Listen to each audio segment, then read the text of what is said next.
আমরা দিয়ে দিলাম একবারে। সুপ্রিয় দর্শক, আসসালামু আলাইকুম।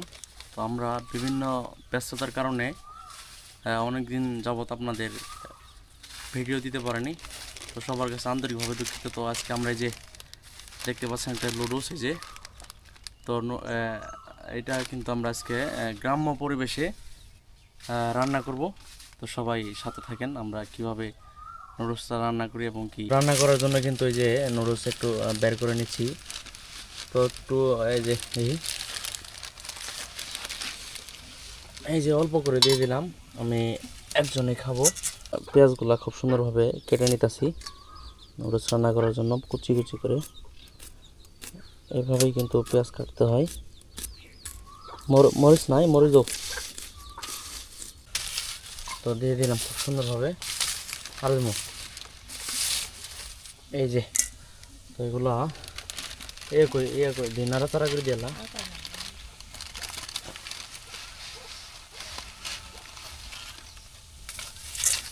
এগুলো সব আমরা সিদ্ধ করে নিচ্ছি,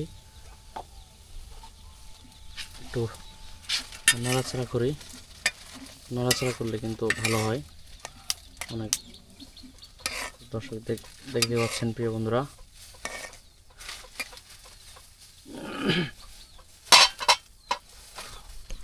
তো একটু জাল করে নিই। এইভাবেই জাল করার পরে আমরা যে এদিকে কিন্তু আমাদের এই যে নুডলসগুলা কিন্তু খুব সুন্দর করে সিদ্ধ করে নিছি আমরা।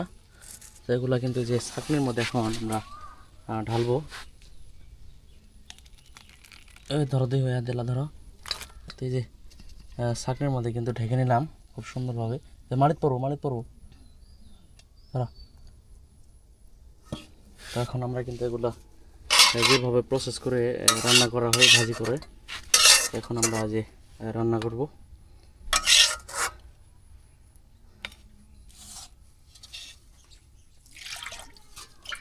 এদিকে যে পেঁয়াজ, নুডলস রান্না করার জন্য এই যে পেঁয়াজগুলো কিন্তু কুচি কুচি করে আমরা কেটে নিছি। তো পেঁয়াজগুলো দিয়ে দিলাম, একবারে দিয়ে দিলাম একটু পেঁয়াজ মরিচ, একটু নাড়াচাড়া করে নেই।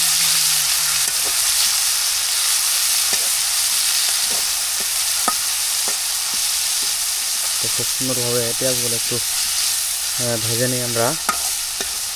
ভেজে নিয়ে কিন্তু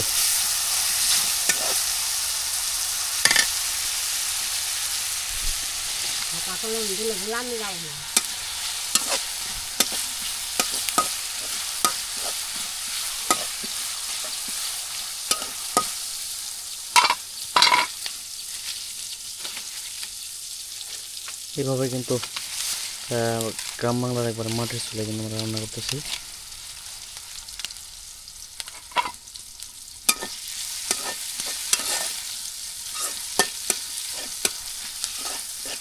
হয়েছে না ব্যাস?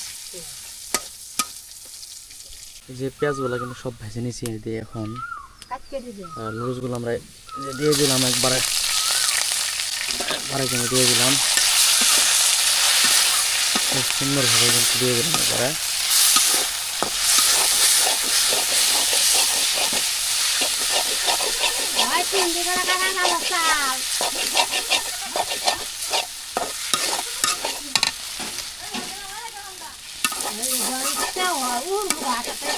পুরানা গেছে